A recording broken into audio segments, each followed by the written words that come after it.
earthquakes, gang violence, political assassinations, the people of Haiti have experienced a torrent of disasters in the last 2 years, both man-made and natural, building on a legacy of decades of governance and political and economic challenges. As a result, the number of Haitians in need of humanitarian assistance has shot up over the last year to nearly 5 million people. Below normal rainfalls have resulted in giving Haiti one of the highest levels of food insecurity in the world. And a new outbreak of cholera has already infected thousands and killed nearly 150 people. While gangs that control nearly 60% of Port-au-Prince have impeded the delivery of everyday goods like fuel and water, causing nearly 100,000 new people to be displaced in recent weeks from their homes. The UN Commission on the Rights of the Child has talked about the triple threat facing children in Haiti right now: the threat of cholera, the threat of malnutrition, and the threat of violence.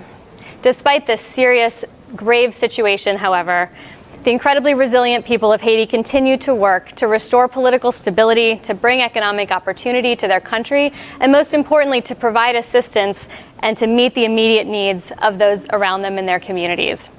Today's discussion, we're going to be talking to 3 experts who are living and working in this space to deliver that very humanitarian assistance and support to the people in need, and to support organizations on the ground that are doing just that. We have representatives of both local and international organizations working in Haiti in the humanitarian space to talk about the current challenges facing Haiti, the solutions to some of those problems, and where we go from here to make sure we address both the root causes as well as the immediate needs. I'm Marty Flax. I direct the Human Rights Initiative here at the Center for Strategic and International Studies, and I'm the interim director of our humanitarian agenda, and we're delighted to have you here as part of today's Humanitarian Forum to talk about the situation in Haiti with 3 expert guests. I'm going to introduce our first guest who's here with me in the room, and we're going to do some introductory remarks from all 3. Starting with Marie-Rose Romay-Murphy. Marie-Rose is the co-founder and president of Fondation Communautaire Haitienne Espoir, the Haiti Community Foundation. This is a foundation that's working to leverage and support Haitian leadership to devise and implement effective solutions to the needs of the Haitian people. She's also a longtime nonprofit strategy leader, consultant with decades of experience in developing programs to serve low-income Haitian families in the Boston area, Boston's Inner City Main Street program, and a number of other initiatives both here and in Haiti. She's also an author and fluent in French, Haitian, Creole, and English, and a real expert on what's happening on the ground. And we're so delighted, Marie-Rose, that you're able to be with us here in person to talk about the situation on the ground in Haiti. So I want to start with why you came to Washington. And having you here in person, I want to hear from you, given your experience, your work in Haiti, what messages are you bringing here to policymakers in Washington during your visit, and to those who are watching online from the international community, about the humanitarian situation in Haiti and the needs on the ground?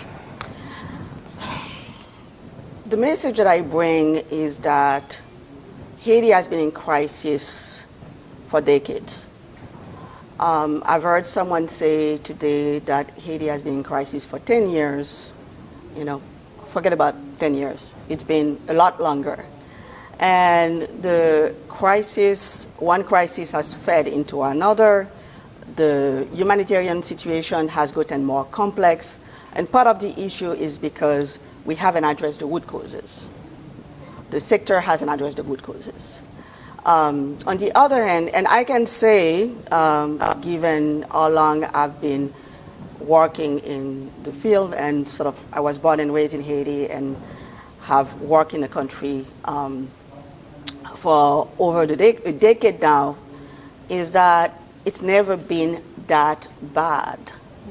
Whether we're talking, I think my colleagues here are going to be able to address, especially Jean Martin, in terms of the situation. But the other part of the message is that I want to talk about the need for local leadership, for local solutions. I want to talk about the need for long-term investment, and the fact that Haiti is not hopeless, as many people have branded us for too long. If you go in the communities and you work with the communities, not just for the communities, you realize how much is being done. And this is cause for hope. And even the crisis has its positive sides. This is the message that I bring. We need support, we need intervention, but the leadership is there and it needs to be trusted. Thank you, Maria. That's really important context for us as we talk about both local and international assistance, humanitarian assistance needed in Haiti. So I want to turn to Karine. Karine Ronan has served as the executive director of Foncose Foundation since 2009. Foncose is a family of organizations that work together to bring award-winning financial and non-financial services to empower Haitians, especially women, to lift families out of poverty, and it includes Haiti's largest microfinance program. You also provide health education, literacy, business skills. And Karine, you are a medical doctor with a master's degree in public health. You've worked with Médecins Sans Frontières, with Concern Worldwide, and with others. Your work in Haiti and your organization's work is really mainly in the development space, or on the edge of sort of development and assistance. But given the recent crisis, I know you've been doing more work to respond to the urgent needs of Haitians. And I wonder if you could talk about that transition and what you're seeing today as those most critical needs on the ground. Thank you, Marty. I think I want to echo what Marie-Rose just said. Foncose is a Haitian organization, and I think I'm really happy to be able to represent Foncose, talking to you from Port-au-Prince to bring voices of local organizations to this forum. You say we've been transitioning to providing humanitarian aid, but actually it's a lesson we learned a long time ago. As Marie-Rose was saying, there's been disasters and crises in Haiti for decades. From hurricanes in 2008, the earthquake in 2010, Hurricane Matthew, the other earthquake. Foncose, which is partly a microfinance institution and partly a development organization, we have learned that in Haiti, if you want to build something sustainable, you have to build in systems for resilience, and you have to be ready to walk alongside the people you serve to also bring emergency relief. So you can't do one without doing the other. More and more in the international development community, people are talking about the nexus between development and emergency aid.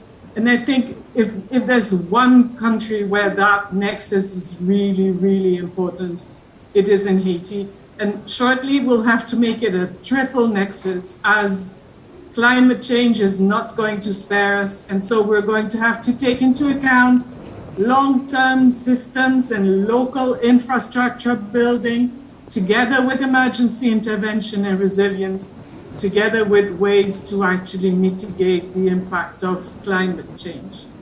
So that would be at the higher level. At the immediate level, in Port-au-Prince, everywhere in Haiti, what people need today is to be able to go about their business.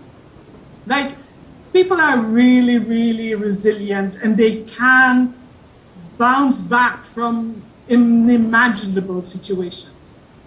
But when there's no products to be had, when you can't travel around, when you can't trade, when you can't go from one market to another, that resilience becomes really, really difficult. So I think the first thing is getting back fuel and getting back security so that people can go about their business. Also, the other immediate need is food. But I will let Mr. Bauer talk about that, because that's really, really their specialty. Thank you so much, Karine. Really important as well. And let's turn to Jean-Martin Bauer. Jean-Martin is the country director for Haiti for the United Nations World Food Program. He has been on the ground working in this situation nearly 2 years, a native of Washington, D.C., of Haitian descent. Jean-Martin has worked with the WFP around the world, but particularly in West Africa, in Senegal, Mauritania, Niger, Congo, Brazzaville. I know you've done some work as well on how to deploy technology to manage some of our international efforts efforts to provide food assistance, and I hope we can talk about that in the context of Haiti as well. But I want to turn to you to get an overview of the situation from your perspective. Obviously, we've started with the premise that so much can be done locally, and there's so much resilience and there's so much energy there at the level of community organizations, but this is a situation that also requires international support and international engagement. And so as the representative of one of the largest organizations working on the ground, tell us from your perspective what's happening, what the international community is doing in response to this crisis. What are you able to do given the extreme challenges on the ground, and where in your mind are the key gaps in access to the people that need help and in resources to be able to do your work? Thanks, Marty. As Karine mentioned, food is one of the major needs right now in Haiti. We're facing a complex emergency with cholera, but food happens to be one of the major priorities. In October, the government came out with an assessment that indicated that half of the Haitian population, 4.7 million people, are facing acute food insecurity. Food insecurity worldwide is rated on a 5-point scale, going from 1 being normal, 2 stress, 3 crisis, 4 emergency, 5 catastrophe. For the first time, we have people in category 5 in Haiti. It's 19,000 people who live in Cité Soleil, a neighborhood of Port-au-Prince. This is the first time this has happened in Haiti or in the Americas. This shows that the situation in this country has gotten to be extremely worrying, severe, and people are bordering on famine. Now, this means we've also have a big group of people who are now in emergency food insecurity conditions. It was 1.3 million people back in March.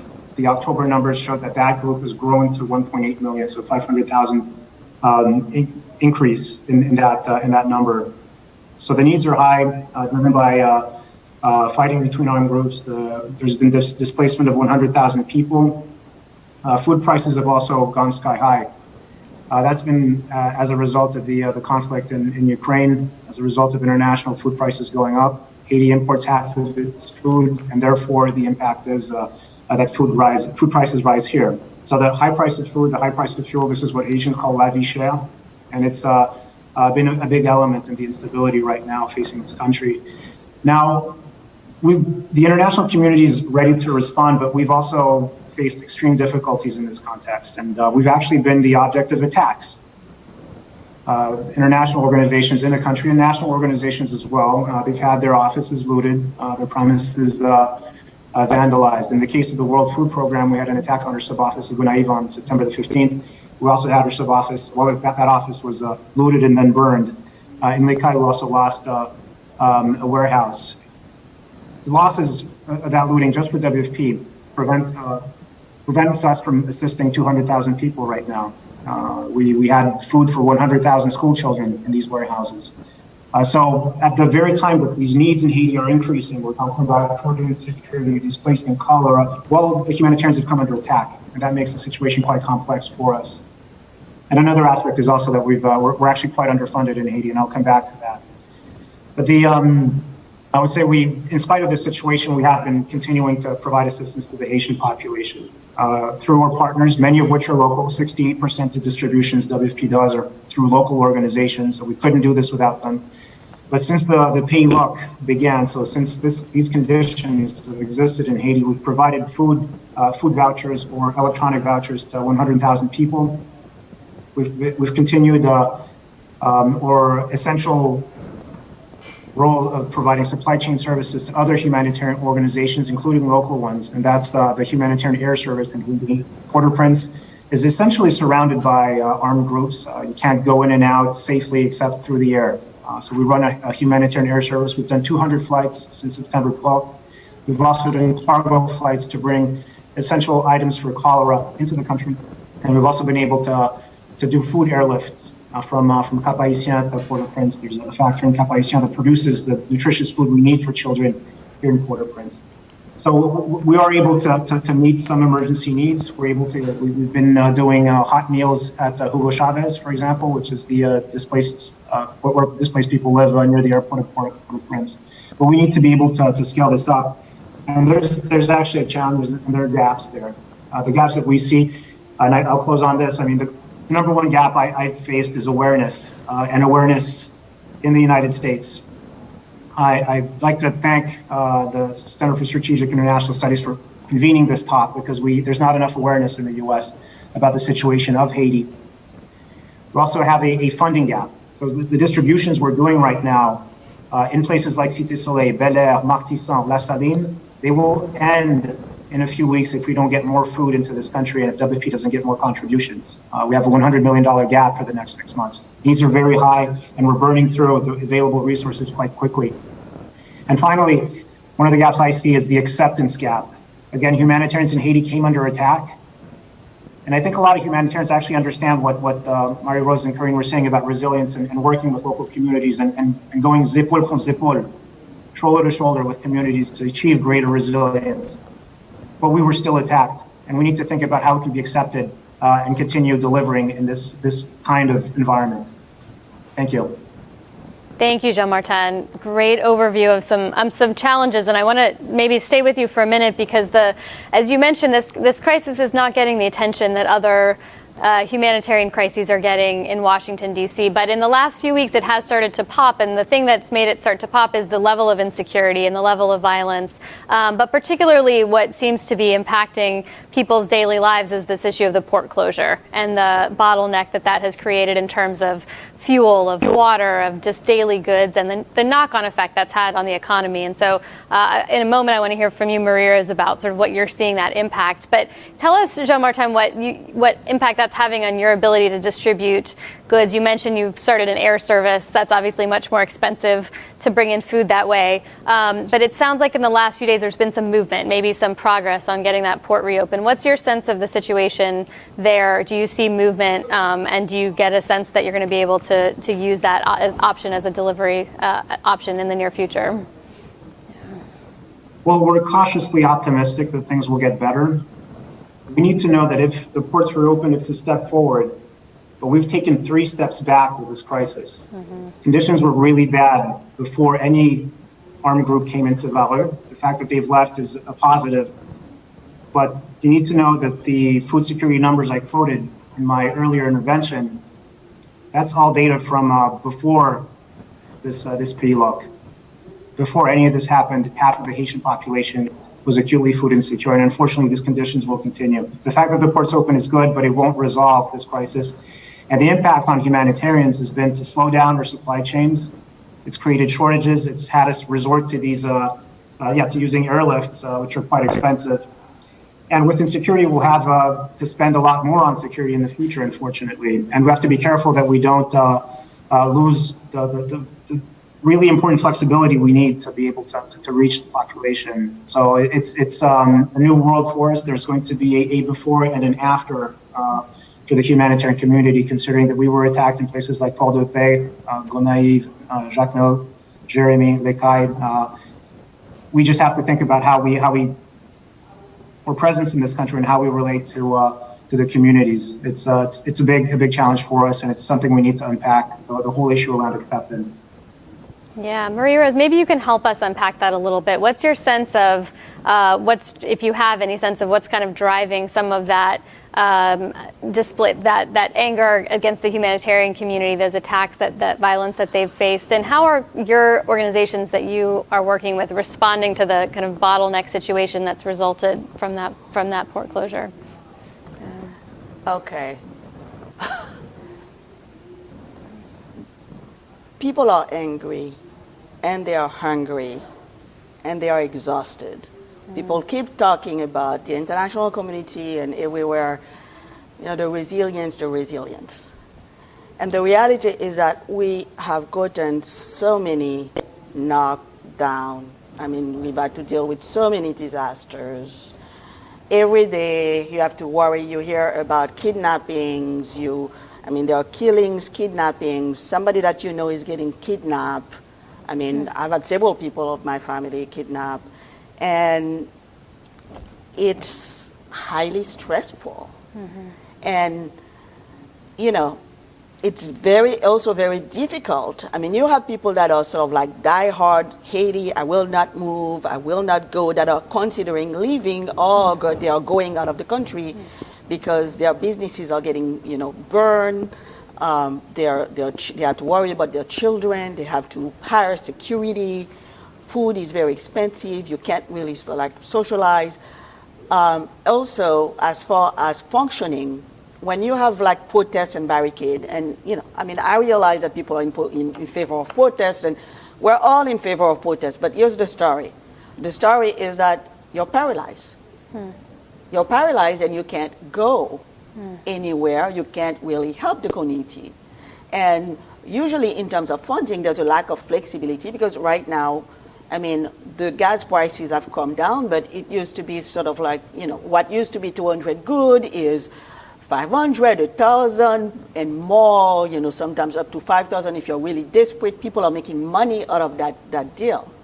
So you've asked, and I'm trying to tiptoe around because I tend to be very direct, the issue about sort of anger against, international organizations. And part of it dates from the earthquake. And part of it has to do with our organizations sort of like work with the local communities. And Jean-Martin, I know that you're out there and really working for us. You're of Haitian descent. And I also know, because I was looking at your tweets, that you sort of like know that we have to work on agriculture and become food, self-sufficient in terms of food security, which we were in the 50s, and because of certain policies and certain international pressures, we no longer are. On the contrary, but the reality is, and good intentions are not, communities have been marginalized from the process. I'm really happy to hear that 68% of your distribution is run by local organizations. But when are we going to be at the lead of the country? When are we, our community leaders, going to be able to sort of like walk, épaule, tête ensemble, heads together with international organizations? And I know that, and I'm very thankful for the work of some organizations, but the reality is that, there really needs to be more resources, more decision making, more program design that's turned over to local organizations. So I want to make it very, very, very clear. These attacks, all of this, I condemn them. But I also want to make it clear that I've worked on the ground and I've worked on projects and I've been consultant, on the ground with certain, projects that were funded by, sort of UN organizations. And, sometimes people really have to treat community people better. I'm sorry. I'm the truth teller, and it's got to be said. And it creates, anger when people are not treated with dignity, when people are not treated, when there's an infantilization of Haitian community leaders or Haitian ability to sort of like run our communities, to run our country, it's an issue. Sure. And having said that, I want to say sort of thank you for the work that you're doing. Thank you for pushing for that. I want to thank Karen for the work that Fonkoze has been doing. But at the same time, we're not going to get to the bottom of this until we address the root causes and until we sort of like make sure that we get out of that dependency and that short-term thinking in terms of project by project, drip by drip, throwing us a few bones and that's it. We know better what you want. Yeah, thanks, Maria. So I appreciate you coming and speaking your mind and really putting it out there for us, because I know it's a difficult conversation to sometimes have, and I know can be frustration between local actors and international organizations. We're seeing this trend, and in fact this morning I think we had a good discussion about this effort, this trend toward how do we localize our aid, how do we make sure local actors are incorporated into decision making, and I know that effort is underway at UNWFP and a lot of other international organizations, and it's good to have fora like this so that we can talk through how the strategies for how to do that, right, and to make sure that those voices are being heard while understanding that Haiti is obviously in a situation that international assistance is desperate desperately needed, and we need to find a way to get it in there. And the challenges and insecurity that international organizations are facing are making it more difficult to do that. So we appreciate that reminder of the importance, and we appreciate the work that the international organizations are doing to bridge that gap in assistance. And so I want to talk about some of those steps that are being taken to try and fill some of the gaps that we're seeing on the ground.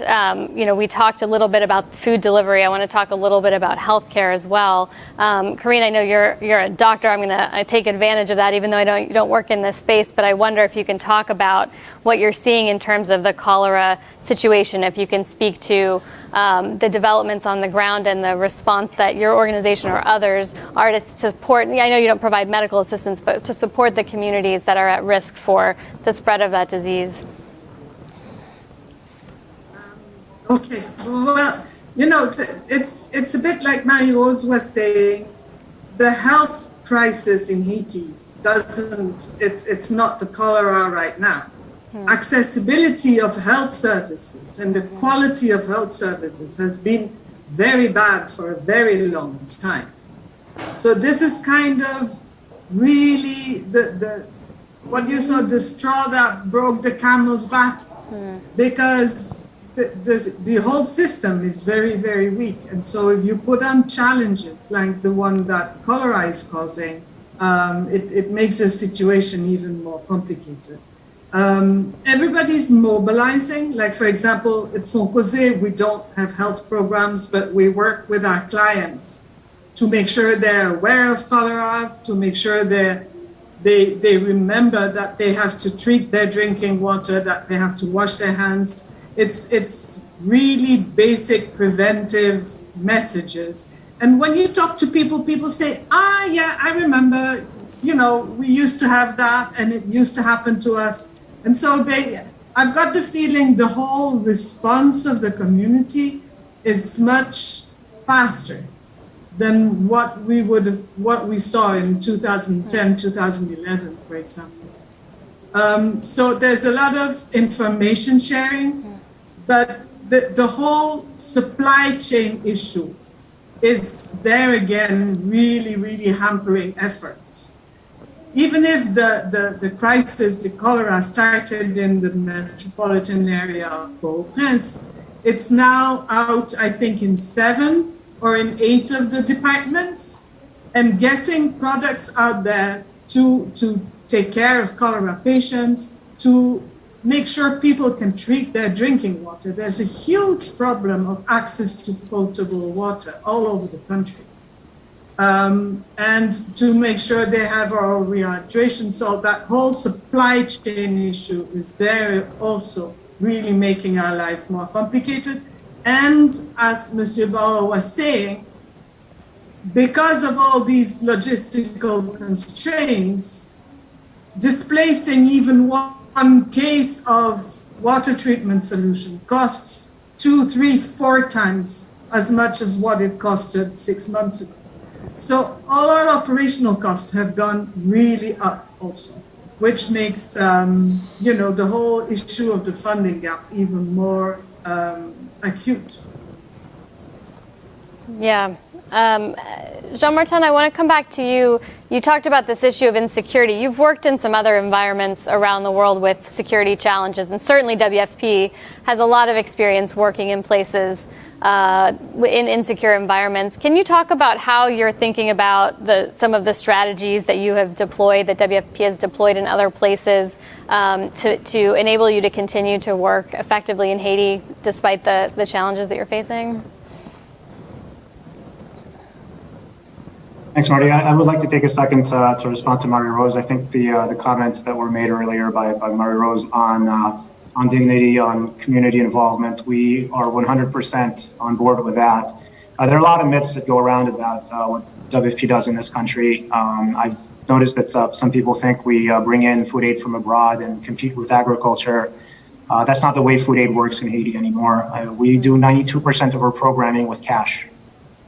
We do have food stocks, and some of those stocks were looted, but they were pre-positioned for the hurricane season and for school feeding.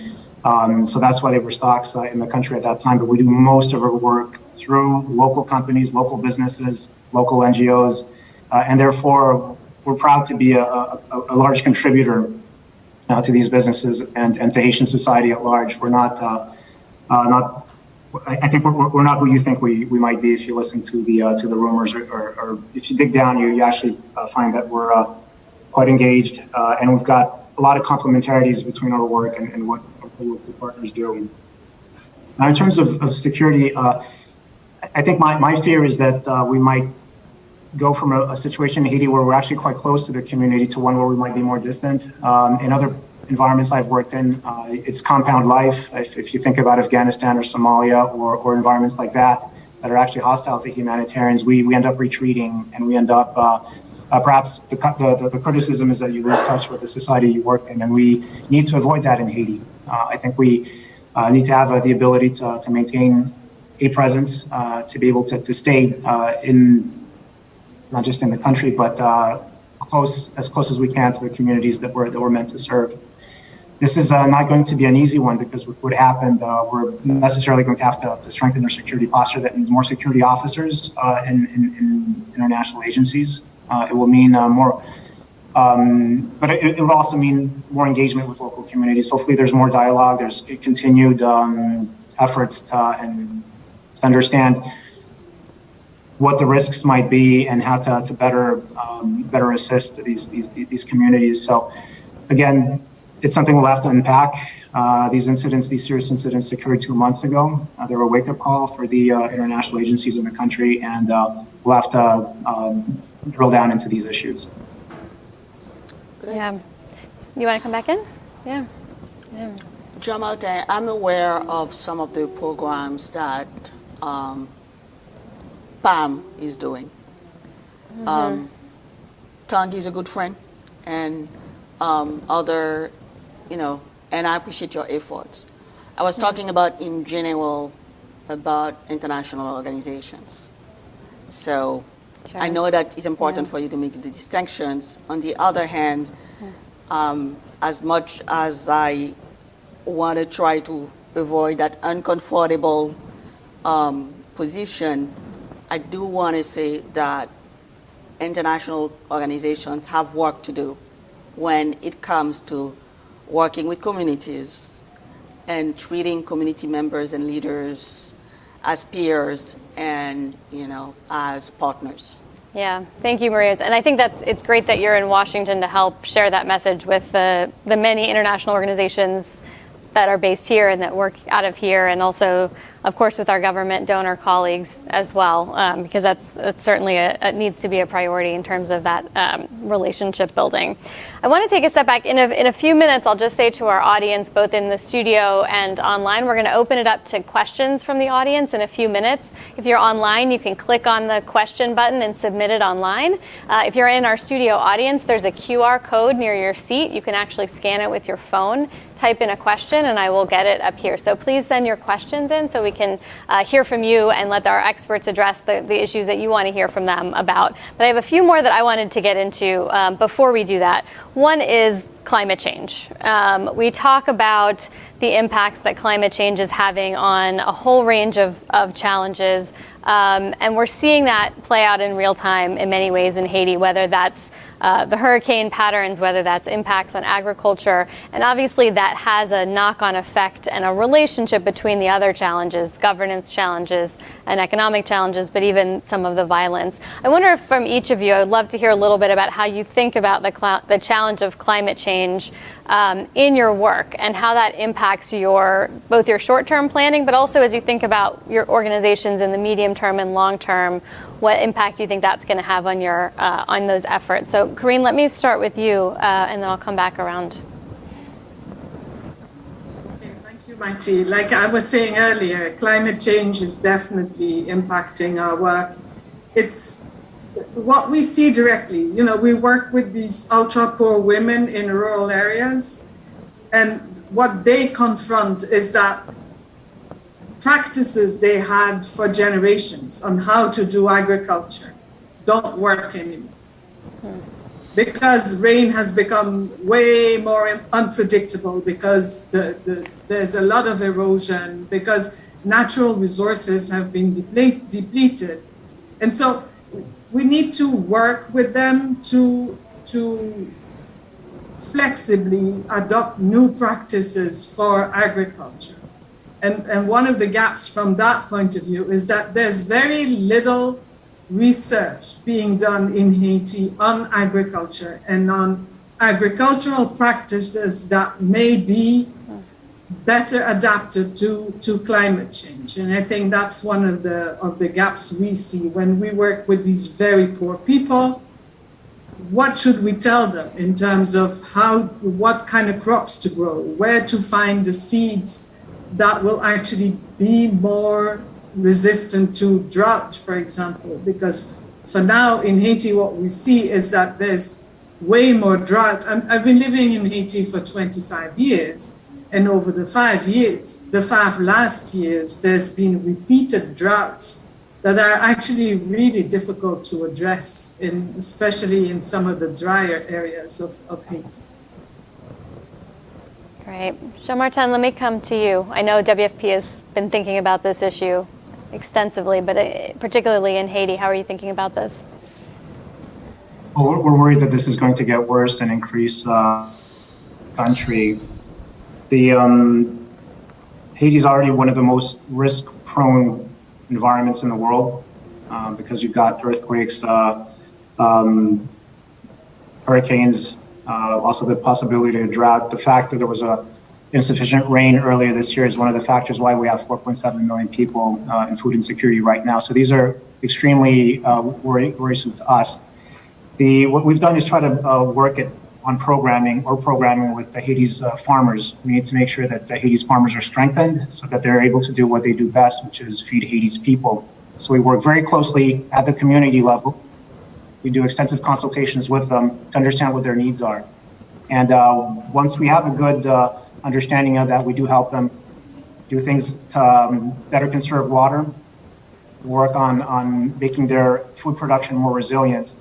And we also have a program that allows right now 2,400 Haitian farmers to sell their food directly to schools, so that where the food is used for school feeding. Any given day when schools are in session, 100,000 Haitian children receive a local nutritious meal grown in the vicinity of the school by farmer organizations that WFP works with. So we're trying to develop these decentralized marketing mechanisms. We're trying to work to make food production more resilient at the local level. And one innovation we're bringing in this year is microinsurance for 5,000 farmers in the South. And we have hopes that by doing these things and documenting them and learning from them, we'll be better able to help these communities deal with the threat of climate change. Thank you. Marie-Rose. In terms of climate change, I mean, one of the things that's striking is that some of the people that are most affected by it are not even familiar with the term. I'll give you one of our grantees from Patience, who are working in the Fond Rouge, which is a fairly remote community in the Grand Anse. And, you know, they sort of like have citrus. And with the drought, I mean, most of the time, it's like it means issues as far as the water is concerned in their production. They've had to have access, they have access to some water pump, which is defective. They spend most of the night sort of trying to get water, which is not sufficient. And, you know, you visit them and you see what's amazing is the sense of solidarity and what they're trying to do, not just for themselves, but for the community. But then you can see the hardship and you can admire the leadership because, you know, despite everything, they're just trying to endure and to move on. So what do? We try to have, to teach people or to sort of like the fact that, okay, this is climate change, this is being impacted, the country is being impacted. We try to figure out sort of like help them as far as their planting and their seeds and what to use, what is it that they can do as far as dealing with climate change, you know, along with sort of like other things. We know that part of the climate change issue is the issue of deforestation, which is linked, of course, to the production of wood charcoal, which, by the way, is sort of like one of the few things that Haiti exports at this point, unfortunately. While the Dominican Republic has like strict laws about their environment, but they take our charcoal and refuse just a number of other things. So, there's also the environmental factor as far as addressing reforestation in a way that makes sense, because when you have, in terms of the agricultural production, you've got a level of spoilage that's fairly high because the infrastructure is not there. There are issues as far as the roads are concerned, as both of you know, you're nodding. You have any, so, and then even in terms of now with the current situation, how do they get their stuff to Port-au-Prince, which, at this point is controlled by the gangs. So when you have charcoal, you say, people will say that, charbon pas pourri, charcoal doesn't get spoiled, even if it gets wet and whatever, and it's needed and people are using it, especially right now, that fuel is an issue, okay? So all of these things require a fairly comprehensive, because it is not that people want to cut down trees, but when it comes down, because one of the things that I think always breaks my heart, because we are so driven in terms of making a better future for our children. One of the things that I love when I go to Haiti is to see the school children, and it doesn't matter if women wake up at like 5 a.m. and they've got to go to whatever, they find some water, and we all know access to water is a difficult thing, to just wash the kids, make sure they are clean, their hair ties and their bows and their uniform is pressed. And so if you understand that the trees are getting cut down, not because sort of farmers don't understand that they need the trees, but because they need to pay the schooling for their children. Sure. Okay? You understand that it's a chain reaction, and it's destroying us, it's destroying the environment, and it's breaking the farmers' hearts. But they are doing it because they need to survive and they want their children to have a future. Yeah. And so the question is, how do we, for us in Washington and the international community, help break that cycle, right? Help Haitians kind of break that cycle of food insecurity, climate destruction, physical insecurity, economic insecurity. So I want to ask each of you, before we turn to the audience questions, of what are the needs that the international community, what are the steps that the international community can take to support your work in Haiti and to support the situation in Haiti right now, in order to address at least some of these immediate needs, and then maybe a bit about the sort of more structural issues. When you talk about the knock-on effects of some of these challenges, it's reminiscent of the panel we had before this on Afghanistan, where you start to see banks shut down, lack of access to cash, the economy itself starting to shut down. How do we get ahead of that, or at least tackle that before it gets to that point?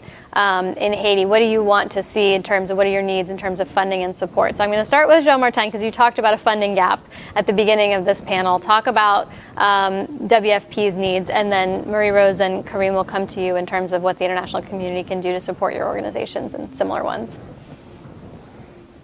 Sure, Marty. So there is a funding gap, and the funding gap is right now $100 million for 6 months. And here's what it's for. It's to meet essential needs for the most vulnerable Haitians. We need to be able to target assistance, emergency assistance, and nutrition, food, and also supply chain services, so that the most vulnerable Haitians continue to get services. The cholera outbreak has also increased the needs. As I said, we needed to ship things around the country. It's quite complicated right now because of insecurity and because of the high cost of transportation. So this is the type of thing we need to do. We need to be able to prioritize these life-saving activities. And also, and I think both Corinne and Marie-Rose mentioned it, let's not forget the root causes. We can't all of a sudden turn to the emergency and leave behind all the work that we've been doing for years in these communities. We need to be able to do both at the same time to have something that's credible. Absolutely. Well, I appreciate you putting a dollar figure, though, on the immediate need, $100 million for 6 months. Marie-Rose, I'll come back to you, and then Corinne on that same question. I'll let you go first, and then we'll close with Corinne. Jean-Martin, when you said 100 million, I was trying not to salivate. And I know, I'm not. Why don't you tell us what the international community can do to support your work? I'm sorry. You know, we're storytellers. Sorry, I'm not staying to task here. Not at all. What the international community has to do. Can you please listen to local leaders and the community leaders that know the countries best? Can you please invest on the long term as opposed to short term project, flash in the pan?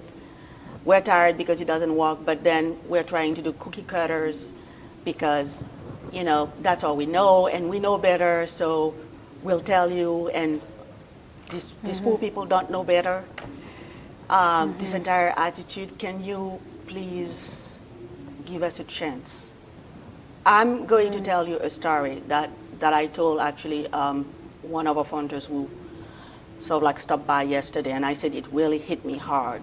Yes, when I heard this story. A friend of mine that I went to college with ended up volunteering with his church for sort of like a mission. It was a week. And he, you know, because he knew me whatever. So we had a very long conversation, and he works in pharmaceutical, and they were dealing with people with deworming, worms, intestinal worms. So he made sure that medicines were not expired, etc. And they were there like for a week, and they were. So one of the things that he realized, and he told me that because he's very laid back and whatever, it's like, oh, but a lot of people genuinely worry about it. And then some people, they actually brought, you know, medicines that were for animals. And I said, what? What? Well, you know, it wasn't really hurting them. They didn't mean to hurt them. It was so painful. Because somehow, if it's Haiti, it's okay. We're subhumans. If it's Haiti, the crisis, the migration crisis or the alcohol crisis is not a regional crisis like it is. It's just a Haitian crisis. If it's Haiti, we're being pushed out of every country in Latin America, Central, the Caribbean, or the US. And it's an infernal revolving door that keeps spiraling down. So I think people need to realize, and one of the positive things, because somehow the leadership, there is so much that the community, this country did not survive 40 years of crisis and political instability without the fact that we had potomitans, central beams, community leaders in every community sacrificing themselves and trying to do something, that you had diaspora sending, as of last year, $4.4 billion direct injection of money into communities, and, you know, did not survive without all of that. So there is all this hope and this energy and this effort and this Haiti chérie, you know, we love Haiti and we'll sacrifice to make that. And people need to acknowledge the fact that their biases and their prejudices are unfair and are getting in the way. And it's time that, as opposed to keep blaming Haiti, we need to see and leverage some of the local initiatives that have been nation-building initiatives that have been undertaken and that are growing, okay, that are led by Haitians, as opposed to starting their parallel work that are ignoring the local assets. I'm very thankful for what Jean-Martin is doing in terms of working with that. But I'm sorry, Jean-Martin, this is not the rule. This is not, you know, this is not the rule. This is not the way it's going. I'm extremely thankful for what you're doing, you know, Karine, with Fonkoze. But there needs to be something that's systematic, where it is not a choice. There is some work that's being done in tandem with local leaders and community leaders to make sure that we advance our priorities as communities and as a country, as opposed to what the international community has decided to be. And they've made enough of a mess. I'm sorry. Enough. Thank you for that. Really powerful reminders of the challenges that we're facing in how we treat Haiti, how we think about Haiti, our neighbor, which so often gets overlooked, or as you said, when we think about it, we don't frame it in the right way. I'm not going to try and summarize what you just said, but I think it's really powerful. So thank you. Karine, let me turn to you for your thoughts on where the needs are from the international community, what they can be doing right now to help your organization and similar organizations. Of course, the funding gap is huge for international organizations, for local organizations, making more resources available for local organizations to invest in priorities that have been locally decided. I agree with Marie-Rose. It's one of the key aspects of getting out of the situation we're in. I think the other thing is maybe a bit weird thing to say, but it's patience. Nothing changes quickly. It takes years and years and years to build coherence and local structures and systems that can actually sustain a number of services over time. One of the difficulties I think there is in the way the international organizations and sometimes also Focusé, even if we try to get out of that, we try to build long-term programs to be able to actually sustain changes and services over time. Because you have a 2-year project, a 3-year project, you do what you can and you bring some positive changes in the lives of a couple of people, or sometimes even many people. But it's there one day, and to the people in the community, it's not there again the other day. And so it creates even more uncertainty in an environment that is already very, very uncertain. And so I think we have to learn to deliver services with a longer term horizon, building solid long-term structures with local leaders. Great. Thank you. We're getting a lot of questions from our audience, so thank you to our online and our in-person audience for all of the ones that they're sending in. I'm going to run through a few of them. I'm going to start with a question that, Jean-Martin, you addressed this a little bit, but I think it's worth going back to, which is, it costs hundreds of millions of dollars, obviously, to support an emergency food response to Haiti. I'm just summarizing this question. How do we shift from this sort of very expensive, short-sighted humanitarian response to building long-term sustainable investments in local Haitian food systems? How do we build up the agriculture sector? How do we make that transition? You talked about this a little bit, but is there anything you want to add to that? I think what Karine is saying is absolutely right. You need patience. We're not going to rebuild Haitian agriculture overnight. In the 1980s, Haiti was self-sufficient. It's not self-sufficient anymore in terms of food. It's 50% dependent on imports. What we need to do is work with Haitian farmers again to strengthen their capacity so that they're again able to feed this country. It will take years. And what we have in Haiti is a response that also includes things like support to smallholder farmers and support to national safety nets. This means that the emergency response can transition to something else, and that people who receive emergency one day aren't left without anything the next. So we do have that. It's important to have that longer term concept where someone who receives emergency assistance would then get another type of assistance later that would hopefully help with graduation. So these are the resilience programs I told you about. These are the safety net programs that need to be in place. We also need to equip the Haitian government with the databases, the registries that would allow the delivery of assistance on a sustainable basis and not have them rely on international agencies longer term. Great. Karine, we have a question for you. Actually, the audience wants to know a bit more actually about Foncosé's, your presence and network in Haiti and how that comes into play during crises like these, given your relationships across the country. So as I said, Foncosé has two organizations, was born and founded in Haiti by Haitians, and now has two organizations in Haiti. One is a microfinance institution, which works with close to 200,000 clients through all over the country through 46 offices. And of the 46 offices, I'm very proud to say only two of them are in boldness, which is the opposite of what happens with most of the other financial service providers. So that whole microfinance operation creates a network which we and the foundation piggyback on to deliver other services.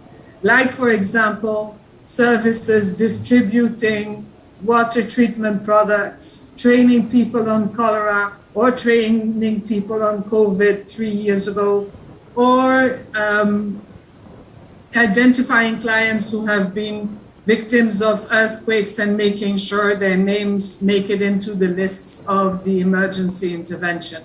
So it's very much that microfinance, that stable, long-term microfinance network that allows us to deliver some emergency support services to the clients we work with. Now, I need to be very honest with you all. We're not a relief organization. We don't have the logistical capacity to start distributing food or non-food items at 1,000 and 10,000 people. We just don't have the capacity to do that, but we do have the capacity to get them really important information and to help out when we can. Great, thank you, Corinne. So we have a question about children in particular and food insecurity and malnutrition. And I'm happy to open this up to whoever might have some information. But is WFP, is UNICEF, or other UN agencies looking at the malnutrition situation among children, and how are organizations, I'll say local and international, coordinating to prevent this particular problem? And I mentioned at the beginning the triple threat that the Child Rights Commission put up, and we may have a slide we can put up on that. So I don't know if any one of you wants to tackle that question around food insecurity in children. Yeah, go ahead. Yeah, go ahead, Jean-Martin. The situation of malnutrition in Haiti is quite worrying. The alarm went off in April when a survey by the Ministry of Health and UNICEF determined that 1 out of 5 children in Cité Soleil were acutely malnourished, and out of the overall number, 5% were actually severely acutely malnourished, which means that they needed to be brought to the hospital. It's one of the reasons why we determined that that part of Haiti is facing emergency and borderline famine conditions. We're taking this quite seriously. We are providing support to hospitals, to clinics. We're also distributing nutritious products specifically designed for pregnant women and for children in these areas. But you need to realize that in a place like Cité Soleil, one of the big challenges is water. And that's a big factor in the malnutrition we're seeing there. I spoke to women in Cité Soleil 2 weeks ago, and they were telling me that they're mostly drinking rainwater and in some cases brackish water. And we need to resolve that. If we don't, we're not going to have a lasting solution to malnutrition in that part of Port-au-Prince. It's very worrying. And everything that's gone on with fuel shortages, with the paylock has just made it worse. But we are aware, we're monitoring, and we're bringing assistance as we can. Great, thank you for that. So we do have a question about sort of the long-term amount of money that has been spent in Haiti. We're sitting in D.C. We're all sort of making a pitch to leaders to invest in additional resources, financial resources, other resources in Haiti. This is a challenging question with a hopeful question at the end, which is, how do you explain to people what that assistance has gone toward, what progress has been made with the money invested so far, and how do we emphasize, how do we make the case, as you all have tried to do today, that there is hope and opportunity in Haiti, that it's worth that additional investment, that we'll see some systemic change from investing money in a smart way, in the right way in that country. Maybe I'll start with Marie-Rose, and then we can sort of go around. We can't make the case unless the approach changes. Mm-hmm. The way things are structured right now, and the way money is distributed, very little of it gets to the communities. Actually, close to 50% of the money doesn't even leave, for example, if it comes to the US. It's in consultant, it's in different things, it's in expat, it's in whatever it is that it is. But I saw a figure about sort of like the level of money that gets spent on logistics as far as the humanitarian thing. So what people love to call the localization approach, which is really trying to make sure that there is some sort of a balance and that the people that are on the ground and the citizens of a country have a say and can get out of aid, the traps of aid dependency, should be a priority. The same way that it should be a priority to build our societies and our civil society, our society's ecosystem. There is something, because I know I sound like a broken record, for some people who have heard me. Aid should be about ending the need for aid. Mm-hmm. And the reality is that people want to hear that they can continue to do the same thing that has created aid dependency. They can continue to have the same allocations and the same process that doesn't involve communities deciding what their priorities are and communities taking leadership of their own communities and have different results. Mm-hmm. So it is, I believe that Einstein says, the formula of madness. So it doesn't make sense if they want this kind of investment to continue to be the same, where they feel comfortable, they refuse to let go of control and power, and they refuse to actually trust the people who are here in the communities and are vested in the future of the country, as opposed to sending people that some of them are depending on knowledge that is academic and research that is not grounded in our culture. So what I have to say is, if people say that they want to invest more money and that we have to prove ourselves, no, they have to prove that whatever method they have done that has led to one crisis feeding into another and have gotten us to whatever, not that we don't have a part of responsibility. We're a fragmented society and we need to come together, and we're finally coming to that. We have to sort of confess our sins and take responsibility for what we've done. But the international community needs to stop hiding behind excuses and behind false narratives. And it's essential that they leverage the assets that are there. There are Asian initiatives that are critical, important, impactful, that are not acknowledged, that are not leveraged, that are not taken into consideration. Is it like across the board? No, there are exceptions to that, and there are agencies and there are leaders, but it's not systematically what happens. So what I will say to the international community, talk to us, listen to us, let's work together, let's figure out a strategy that reflects the vision, the culture, the history of Haitian people, one that they can embrace and own and engage and get involved and be proud of, and then you'll see changes. So you've got a strategy that makes that puts Haitians at the center, and I think that's what we've been hearing from Corinne and Jean-Martin too, is that delivery needs to engage and center Haitians in all of that work. So for both of you, I think we'll close out with this. Talk about this question of the investment in Haiti, the returns you want to see, the hope, the opportunity that you see there, why you spend all of your effort and all of your time working in this place, and the opportunities that you see with the right kind of investment, the right kind of approach. Karine, I'll start with you, and then Jean-Martin. This is where I live, and this is where Foncosé was created and where Foncosé exists. So this is our place. We just have to make it work. It will take time, but I remain very, very optimistic in the end that we'll get there. And what makes me optimistic like that is essentially the women Foncosé works with. These women, they have treasures of leadership. The way they work with each other to plan their purchases together, to get to market together, to actually help one another through crisis and through hardships.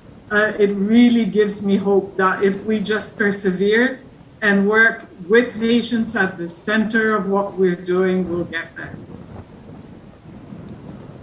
Jean-Martin. I say that the situation in Haiti has gotten so bad that there's no cheap fix. It's like if you're a homeowner and you do your maintenance every year, you're fine. But if you delay, then you've got a great big bill coming. I'm afraid that with Haiti, the bill has come due. Now we need to invest in a way that's smart.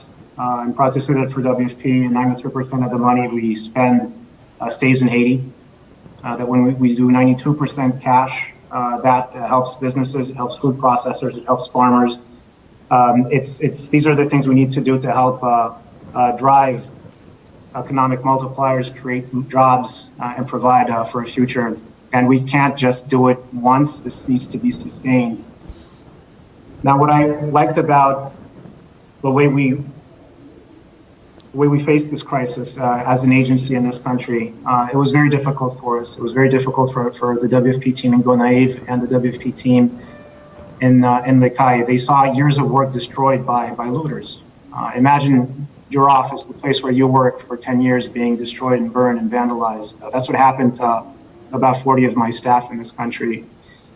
I went out and went to see them to see how we can get things going again. And when I first met my staff in Gonaïves, they told me, "Sir, we want to get back to work. We want to get back to helping the Haitian population. Our commitments to the Haitian population will not change. We need to be there for them. We need to continue the projects we'd agreed on. We need to keep our promises to the Haitian population." And I think that's to me quite an inspiration. I do think the solution is in the Haitian people and their resilience. Thank you very much. I want to thank all three of you for your insights, for your frank assessment of the situation, for the work that you're all doing every day in Haiti, and your leadership on these issues. Some of the things that I took away from this discussion, I think some really interesting opportunities in thinking around climate adaptation, the need for more research, the needs for more education around responding to climate, given how risk-prone Haiti is and how we're already seeing impacts, the need for immediate financial assistance. We've got $100 million in the next 6 months just to meet immediate needs, and obviously a much larger sustained investment in the long term, as Jean-Martin just laid out, the effort that's going to be required to make the situation better in the longer term. The need to not forget about root causes of the situation, even as we respond to the urgent, immediate situation on the ground, that we can't forget those longer term root causes and how to address them. And then, of course, we heard very passionately about the need for local ownership, local partnerships, centering the people of Haiti in that conversation. I appreciate some of the statistics we heard from WFP in this regard. 68% of assistance through local partners, 92% cash, 90% of that money staying in Haiti. That needs to be obviously the practice of international organizations across the board, to center the people of Haiti and to work with the expertise and the knowledge that exists on the ground. And it's heartening to see and hear about the partnerships that the three of you are all engaged in that regard. So on behalf of CSIS, I want to thank all of you for being here. I want to thank our audience for joining and for helping us put a spotlight on this very important situation in Haiti. Thank you very much for being here.